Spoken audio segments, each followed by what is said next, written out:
Iran ഇസ്രായേലിൻ്റെ parliament ആക്രമിച്ചു. Knesset എന്നാണ് അവിടെ പാർലമെൻറ്റ് പറയുന്നത്. അതിന് നേരെയാണ് ആക്രമണം ഉണ്ടായത്.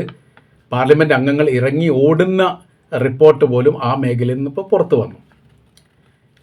അപ്പോൾ കഴിഞ്ഞ ദിവസമാണ് അമേരിക്കൻ പ്രസിഡന്റ് ഡൊണാൾഡ് ട്രംപ് ഒരു പ്രസ്താവന പുറത്തിറക്കിയത്. യുദ്ധം അവസാനിച്ചിരിക്കുന്നു, ഇനി യുദ്ധമൊന്നും ഉണ്ടാവില്ല എന്നുള്ളതും 5 ദിവസത്തെ ഇടവേള നൽകിയിരിക്കുന്നു എന്നുള്ള തരത്തിലൊക്കെ റിപ്പോർട്ടായി പുറത്തു വന്നത്.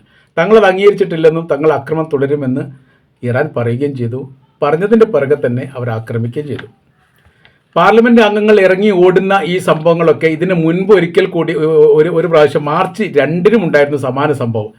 അതിനുശേഷം വലിയ രീതിയിലുള്ള സുരക്ഷയും പ്രതിരോധ സംവിധാനങ്ങളും സന്നാഹങ്ങളുമാണ് ഈ മേഖല കേന്ദ്രീകരിച്ചുകൊണ്ട് ഇസ്രായേൽ ഒരുക്കിയിരിക്കുന്നത്. കാര്യം എന്ന് പറയാം, പാർലമെൻറ്റ് നേരെ ആക്രമണം നടക്കുക എന്ന് പറഞ്ഞാൽ അത് ലോകത്തിൻ്റെ മുൻപിൽ വല്ലാത്തൊരു നാണക്കേടുണ്ടാവും എന്ന് മനസ്സിലാക്കിയതിൻ്റെ അടിസ്ഥാനത്തിൽ ഈ മേഖല കേന്ദ്രീകരിച്ചുകൊണ്ട് വിപുലവും വ്യാപകമായിരിക്കുന്ന പ്രതിരോധ സംവിധാനങ്ങളും അതിനെ ചെറുത്തു നിൽക്കാനുള്ള എല്ലാ ഉപഗ്രഹ സംവിധാനങ്ങളും നിർമ്മിക്കപ്പെട്ടിട്ടുണ്ട് എന്ന് പറയുന്നു. അതിനൊക്കെ കടത്തി വിട്ടിട്ടാണ് ഇപ്പോൾ ഇറാൻ്റെ ആക്രമണം ഉണ്ടായത്. അപ്പോൾ ഇതേക്കുറിച്ചുള്ള അന്വേഷണം ആരംഭിച്ചിട്ടുണ്ട്. അപ്പോൾ പറയുന്നത് ഇങ്ങനെയാണ്, ഈ ബെൻഗൂരിയൻ എയർപോർട്ടിനോട് ചേർന്നിട്ടാണ് ഇസ്രായേലിൻ്റെ നെസറ്റ് എന്ന് പറയുന്ന പാർലമെൻറ്റ് സ്ഥിതി ചെയ്യുന്നത്. തെഹ്റാനിൽ നിന്ന് ഏകദേശം 1566 കിലോമീറ്ററാണ് ഇങ്ങോട്ടുള്ള ദൂരപരിധി കണക്കാക്കുന്നത്. ഇറാഖിൻ്റെയും ജോർദാൻ്റെയും അതിർത്തി കടന്നോ അതല്ലെങ്കിൽ ഇറാഖിൻ്റെയും സിറിയയുടെയും ജോർദാൻ്റെയും അതിർത്തി കടന്നോ ആണ് ഈ അവരുടെ മിസൈൽ ആക്രമണം ഉണ്ടായത് എന്ന് സ്ഥിരീകരിക്കപ്പെട്ടു. അപ്പോൾ ഇതിൽ പറയുന്ന കാര്യം ഇങ്ങനെയാണ്, ഇപ്പോൾ ഇറാൻ കഴിഞ്ഞാൽ പിന്നെ ഇറാഖ്, ജോർദാന്, സിറിയ, ഇതാണ് 3 അതിർത്തിയുമായിട്ട് ബന്ധപ്പെട്ട്, അതായത് ഇസ്രായേലിലേക്ക് വേഗം എത്താനുള്ള റൂട്ട് മാപ്പ് എന്ന് പറയുന്നത് പ്രധാനപ്പെട്ട ഇതാണ്. പിന്നെ അല്ലെങ്കിൽ ചെങ്കടൽ കേന്ദ്രീകരിച്ചാണ് പിന്നെ വരേണ്ടത്. സാധാരണഗതിയിൽ ഈ ആകാശം കേന്ദ്രീകരിച്ചുകൊണ്ടാണ് വരുന്നത്. അതിൽ ഇറാഖ് ഏകദേശം അമേരിക്കയുടെ താല്പര്യത്തിനനുസരിച്ച് ഏറെക്കുറെ നിൽക്കുന്ന ഒരു സർക്കാരാണ്. ജോർദാൻ പൂർണ്ണമായിട്ടും അങ്ങനെ തന്നെയാണ്. ഈ സിറിയയെ സംബന്ധിച്ചിടത്തോളം സിറിയ 100% നമുക്കറിയാം, അവിടെ ഭരണം അട്ടിമറിഞ്ഞു. ഇപ്പോൾ അമേരിക്ക നിർത്തിയിരിക്കുന്ന ഒരു പാവ സർക്കാരാണ് അവിടെ ഭരിക്കുന്നത്. അപ്പോൾ ഈ മേഖലയെല്ലാം പ്രതിരോധ മേഖലയാണ്. അതായത് ഇസ്രായേലിനെ ആക്രമിക്കുകയാണെങ്കിൽ പ്രതിരോധിക്കാനുള്ള എല്ലാ സംവിധാന കാര്യങ്ങളും ഈ പറയപ്പെട്ട മേഖല ഇറാഖിലും ജോർദാനിലും സിറിയയിലെല്ലാം അമേരിക്ക ഒരുക്കിയിട്ടുണ്ട്, ബ്രിട്ടൻ ഒരുക്കിയിട്ടുണ്ട്. സംയുക്തമായ രീതിയിലാണ് അവർ ചെയ്യാറുള്ളത്. എന്നാൽ ഇപ്പോഴത്തെ നിലവിലെ സാഹചര്യത്തിൽ, അതായത് കുറഞ്ഞ ഒരു ദിവസത്തിനിടയിൽ പ്രതിരോധ സംവിധാനങ്ങളൊന്നും ഇറാഖോ ജോർദാനോ സിറിയോ ചെയ്യുന്നില്ല. അതിന് നേരെ അവരെന്ത് ചെയ്യുന്നില്ല, ആക്രമണം നടത്തുകയോ അല്ലെങ്കിൽ മിസൈൽ താഴെയിടാനുള്ള പ്രവൃത്തികൾ ചെയ്യുകയോ ചെയ്യുന്നില്ല. അതിൻ്റെ കാര്യം എന്ന് പറയുന്നത്, ഇതിൻ്റെ ഇടയിൽ ഇപ്പോൾ ഇറാൻ വിടുന്ന എല്ലാ മിസൈലും ക്ലസ്റ്റർ വാർഹെഡ് പതിച്ചിരിക്കുന്ന മിസൈലുകളാണ്. അതൊന്ന് ഇതിൻ്റെ ഇടയിൽ തന്നെ ജോർദാൻ്റെ അതിർത്തിയിലോ സിറിയയുടെ അതിർത്തിയിലോ വീണിട്ടുണ്ട് എന്നുള്ളതും അത് വെടിവെച്ച് വീഴ്ത്തിയാണ്. വലിയ നാശങ്ങളും നഷ്ടങ്ങളും ഉണ്ടായിട്ടുണ്ട് എന്നുള്ള റിപ്പോർട്ടും പുറത്തു വന്നു. പക്ഷേ അത് ലോകത്തോട് പറഞ്ഞാൽ അത് വലിയ രീതിയിലുള്ള വിഷയങ്ങളുണ്ടാവും. കാര്യമെന്ന് പറഞ്ഞാൽ ഓട്ടോമാറ്റിക്കായിട്ട് അവർ യുദ്ധത്തിലെ പങ്കാളികളാകും എന്ന് ഇറാൻ പറഞ്ഞു കഴിഞ്ഞാൽ പിന്നെ അതിന് നേരെ ആക്രമണം വരും. പിന്നെ അവിടെയും പ്രതിരോധവുമായിട്ട് ബന്ധപ്പെട്ട കാര്യത്തിന് അമേരിക്ക ഇതെല്ലാം എടുത്ത് പോകേണ്ടി വരും. അപ്പോൾ പിന്നെ അതിൻ്റേതായിരിക്കുന്ന ബുദ്ധിമുട്ട് പ്രയാസം അവർക്കുണ്ടാവും. അതുകൊണ്ട് അവർ പറഞ്ഞിട്ടില്ല എന്നുള്ളതാണ്. അതുകൊണ്ട് തന്നെ ഇപ്പോൾ ഇറാൻ്റെ മിസൈലുകൾ ഫ്രീഡമാണ്. അവർ സ്വതന്ത്രമായ രീതിയിൽ തന്നെ പോയിട്ട് ലക്ഷ്യം കാണുന്നു എന്നുള്ളതാണ്. ക്ലസ്റ്റർ വാറായിട്ട് ഉണ്ടാകുന്ന സമയത്തുള്ള പ്രശ്നം എന്ന് പറയുന്നത്, ഏതെങ്കിലും തരത്തിൽ അത് ആക്രമിക്കപ്പെട്ട കഴിഞ്ഞാൽ പിന്നീട് അത് 1, 10, 20 മാറിയിട്ട് ഒരു 20 മിസൈലായിട്ടോ 20 സ്ഫോടനമായിട്ടോ ആ രാജ്യത്തേക്ക് തന്നെ ചെതറി വീഴും. അപ്പോൾ വലിയ നഷ്ടങ്ങളും വലിയ നാശങ്ങളും ഉണ്ടാവും, തീപിടുത്തങ്ങളുണ്ടാവും, മരണം റിപ്പോർട്ട് ചെയ്യും. അങ്ങനത്തെ സ്ഥിതിയിലേക്ക് കാര്യങ്ങൾ പോകും. അതുകൊണ്ട് ഇപ്പോഴത്തെ ഇറാൻ വിടുന്ന മിസൈലുകളൊന്നും പ്രതിരോധിക്കാൻ സാധിക്കുകയില്ല എന്നുള്ളതും, അതിശക്തമായിരിക്കുന്ന ഈ ക്ലസ്റ്റർ സംവിധാനം ഉപയോഗിച്ചുകൊണ്ടുള്ള മിസൈലായതുകൊണ്ട് തങ്ങൾക്ക് വലിയ പേടിയുണ്ട് എന്നുള്ളതുമാണ് ഈ മേഖലയിൽ നിന്ന് റിപ്പോർട്ട് പുറത്തു വരുന്നത്. യുദ്ധത്തിൽ പങ്കാളിയാകുമോ എന്നുള്ളൊരു പേടി അത് വേറെയുണ്ട്.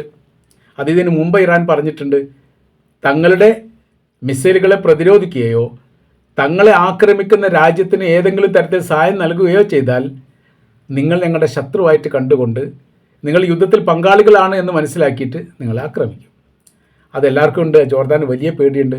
അപ്പോൾ അതുകൊണ്ട് അത്തരം കാര്യങ്ങൾ ഇപ്പോൾ ഇല്ല എന്നാണ് പറയുന്നത്. അപ്പോൾ നിലവിൽ ഇപ്പോൾ സ്റ്റീവ് വിറ്റ്കോഫ് എന്ന് പറയുന്ന US സെക്രട്ടറിയും പിന്നീട് ട്രംപിൻ്റെ മരുമകൻ കുഷ്നറും ചേർന്നുകൊണ്ട് ഇറാനുമായിട്ട് മധ്യസ്ഥ ശ്രമങ്ങളും ചർച്ചകളും നടത്തിയിട്ടുണ്ട് എന്ന് പറയുന്നു. അത് ഇറാൻ സ്ഥിരീകരിച്ചിട്ടില്ല. അതോടുകൂടി ഇപ്പോൾ യുദ്ധം രസം പിടിച്ചിരിക്കുന്നു ഇറാന് എന്നുള്ളതാണ് മനസ്സിലാക്കാൻ പറ്റുന്നത്. അവർ യുദ്ധത്തിന് ഒഴിവാകുന്നില്ല. ഞങ്ങൾക്ക് യുദ്ധമാണ് ഇഷ്ടം, യുദ്ധത്തിന് വരൂ, ഞങ്ങൾ യുദ്ധത്തിന് വെല്ലുവിളിക്കുന്നു, യുദ്ധം ചെയ്തുകൊണ്ടിരിക്കുകയാണ്, അങ്ങനെ പറയുന്ന ഒരു സ്ഥിതിയിലേക്ക് കാര്യങ്ങൾ പോയിട്ടുണ്ട്. അതിൻ്റെ അർത്ഥം അവർക്ക് വലിയ രീതിയിലുള്ള ആയുധ സംവിധാനങ്ങൾ ഉണ്ട് എന്നുള്ളതും, ഉള്ള ആയുധ സംവിധാനങ്ങൾ എവിടെയാണ് എന്ന് അമേരിക്കക്ക് മനസ്സിലായിട്ടില്ല എന്നുള്ളതും, അമേരിക്കക്കോ ഇസ്രായേലിനോ മനസ്സിലായിട്ടില്ല എന്നുള്ളതും, അതോടൊപ്പം തന്നെ ഏതൊക്കെ തരത്തിലുള്ള ആക്രമണമാണ് ഇനി മേലിൽ ഇറാന് നേരെ വരിക എന്നുള്ളത് തങ്ങൾ കൃത്യമായിട്ട് മനസ്സിലായിട്ടുണ്ട് എന്നതിൻ്റെ കൂടി അടിസ്ഥാനത്തിലാണ് ഇപ്പോൾ ഇറാൻ്റെ പുതിയ വെല്ലുവിളി. അപ്പോൾ ഭരണമാറ്റവുമായി ബന്ധപ്പെട്ട കാര്യത്തെക്കുറിച്ച് ഇപ്പോൾ അമേരിക്ക സംസാരിക്കുന്നില്ല. ഭരണം മാറുന്നതും പുതിയ റെജീം ചേഞ്ച് എന്നാണ് അദ്ദേഹം ആദ്യ ടൈമിൽ തന്നെ പറഞ്ഞത്. ഇപ്പോൾ റെജീം ചേഞ്ചും അല്ല, ഒരു നിലനിൽപ്പിന് വേണ്ടിയിട്ട് പ്രയാസപ്പെടുകയാണ് എന്നുള്ളതാണ്. അതോടൊപ്പം തന്നെ തെഹ്റാനെ കേന്ദ്രീകരിച്ചുകൊണ്ട് ആക്രമിക്കും, അതിനു വേണ്ടിയിട്ട് ഞങ്ങൾ 40,000 സൈനികരെ തയ്യാറാക്കി വെച്ചിരിക്കുന്നു, ഈ വളരെ പെട്ടെന്ന് തന്നെ അത് ആക്രമണം ഉണ്ടാവും. നിങ്ങൾ വെച്ചാൽ ഇറാനികൾ ചെയ്യേണ്ട കാര്യം പരമാവധി ഇറാൻ സർക്കാർ സ്ഥാപനങ്ങൾ പിടിച്ചെടുക്കുക, അവിടെ മുദ്രാവാക്യം വിളിക്കുക, അങ്ങനെയുള്ള ഒരു മുന്നേറ്റം നിങ്ങളുടെ ഭാഗത്ത് ഉണ്ടാവണം, അതോടൊപ്പം ഞങ്ങൾ വരും എന്നൊക്കെ പറഞ്ഞു.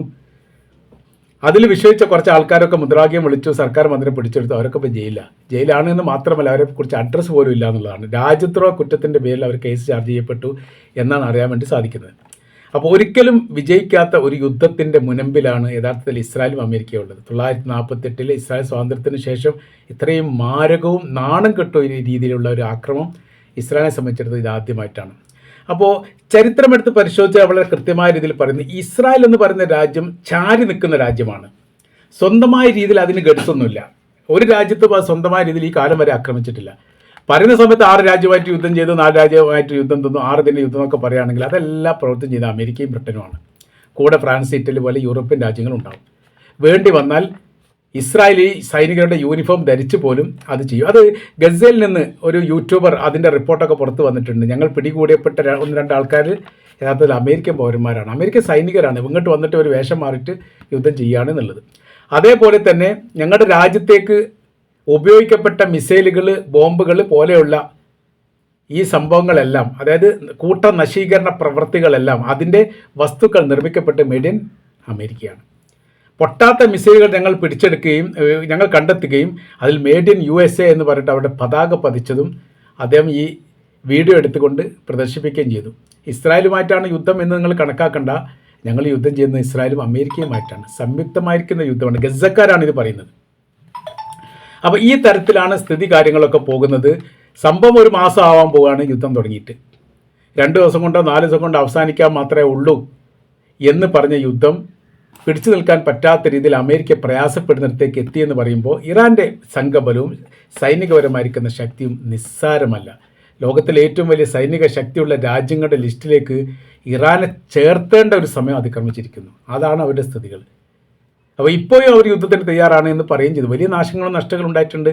യഥാർത്ഥത്തിൽ ഈ ഇസ്രായേലിൻ്റെ തലസ്ഥാനമായിരിക്കുന്ന തെല്ലവീവിൻ്റെ ചില ഭാഗങ്ങളിലൂടെ നടക്കാൻ പോലും പറ്റില്ല. റോഡുകൾ ബ്ലോക്കായിപ്പോയി, ബിൽഡിങ്ങുകൾ തകർന്ന് വീണിട്ട് അതിനുള്ളിൽ ഇപ്പോഴും ആളുകൾ കുടുങ്ങിക്കിടക്കുന്നുണ്ട് എന്ന തരത്തിൽ റിപ്പോർട്ട് പുറത്തു വന്നു. വലിയ രീതിയിലുള്ള നിയന്ത്രണം ഇസ്രായേലിലെ ജനങ്ങൾ എന്ന് പറയുന്ന സമയത്ത് അവിടുത്തുകാർക്ക് മാത്രമല്ല, മറ്റുള്ള രാജ്യങ്ങളിൽ നിന്ന് അവിടേക്ക് തൊഴിലിന് വേണ്ടി എത്തപ്പെട്ട എല്ലാവരോടും കൃത്യതയോടുകൂടി തന്നെ പറഞ്ഞിട്ടുണ്ട്, ഒരു കാര്യം പോലും പുറത്തു പോകാൻ പാടില്ല, സോഷ്യൽ മീഡിയ വഴിയോ അല്ലാത്ത രീതിയിലോ. നിങ്ങളുടെ മൊബൈലൊക്കെ നിരീക്ഷണത്തിലാണ്. അങ്ങനെ പ്രത്യേകമായിരിക്കുന്ന ഒരു സംവിധാനം അവർ വെച്ചിട്ടുണ്ട് എന്നുള്ളതാണ്. രാജ്യത്തുനിന്ന് പുറത്തേക്ക് പോകുന്ന മൊബൈൽ നമ്പറുകൾ നിരീക്ഷിക്കാനും എന്താണ് സംസാരിക്കുന്നത് എന്ന് റെക്കോർഡിംഗ് അടിസ്ഥാനത്തിൽ കണ്ടുപിടിക്കാനുള്ള സംവിധാന കാര്യങ്ങൾ പോലും യഥാർത്ഥത്തിൽ ഇസ്രായേൽ ഒരുക്കിയിട്ടുണ്ട്. അതുകൊണ്ട് തന്നെ അവരിത്രേ നോക്കുന്നുള്ളൂ. ആന്തരികമായിരിക്കുന്ന രീതി അല്ല പറയുന്നത്, ഡൊമസ്റ്റിക് അല്ല, ഇൻ്റർനാഷണലാണ്. രാജ്യത്തുനിന്ന് പുറത്തു പോകുന്ന, അതേപോലെ തന്നെ പുറത്ത് രാജ്യത്തുനിന്ന് ഇങ്ങോട്ട് വരുന്ന കോള് 2 പ്രശ്നമാണ്. അപ്പോൾ അത്രയ്ക്ക് കർക്കശമായിരിക്കുന്ന നിയന്ത്രണം ആ രാജ്യത്ത് കൊടുത്തു എന്നൊരൊറ്റ കാരണത്താലാണ് യഥാർത്ഥത്തിൽ അവിടുത്തെ വിവരങ്ങൾ പുറത്തു വരാത്തത്. ഗസയേക്കാൾ മാരകം, അതിനേക്കാൾ മുറിപറ്റിയിരിക്കുന്നു. ആശുപത്രി നിറഞ്ഞു കവിയുന്നു. വീടില്ലാത്തവർ 40,000-ൽ നിന്ന് 60,000-ലേക്ക് മാറിയിരിക്കുന്നു. ടെൻറ്റിൽ കഴിഞ്ഞു കൂടുതൽ എണ്ണം ദിവസങ്ങൾ കഴിയുന്നതനുസരിച്ച് കൂടി വരികയാണ്. വീടും ടെൻറ്റിലും കിടക്കാത്ത ആൾക്കാരോ അതുമുണ്ട്. ഇനിയിപ്പോൾ മറ്റൊന്ന് പറയുന്നത് ബങ്കറുമായി ബന്ധപ്പെട്ട വിഷയമാണ്. ബങ്കറിൽ സുരക്ഷിതമല്ല. കാര്യം എന്ന് വെച്ചാൽ ഇപ്പോൾ ബിൽഡിങ്ങിൻ്റെ മധ്യഭാഗത്തേക്ക് മിസൈൽ ഇടുന്ന പ്രവൃത്തികൾ ഇറാൻ അവസാനിപ്പിക്കുകയും അടിഭാഗത്തേക്ക് മിസൈൽ ഇടുന്ന പ്രവൃത്തികൾ ആരംഭിക്കുകയും ചെയ്തു. അപ്പോൾ ബങ്കറും തകരും, അതോടൊപ്പം തന്നെ ബിൽഡിങ്ങും തകരും. നാശങ്ങളുടെയും നഷ്ടത്തിൻ്റെയും കണക്കുകൾ പറഞ്ഞാൽ അവസാനിക്കാത്തതാണ് എന്നുള്ളത് ഇസ്രായേലി പത്രങ്ങൾ തന്നെ റിപ്പോർട്ട് ചെയ്യുന്നു.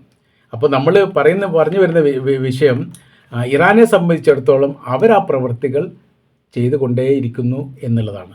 അപ്പോൾ ഇറാൻ്റെ പാർലമെൻറ്റ് ആക്രമിക്കാൻ മാത്രം ശക്തിയോട് കൂടിയിട്ട് ഇസ്രായേലിൻ്റെ പാർലമെൻറ്റ് ആക്രമിക്കാൻ മാത്രം ശക്തിയോട് കൂടി ഇറാൻ്റെ മിസൈൽ അയച്ചിട്ടുണ്ട് എന്ന് പറയുകയാണെങ്കിൽ ഇറാൻ ഒരിക്കലും നിസ്സാരമായിട്ട് കാണാൻ വേണ്ടി സാധിക്കില്ല.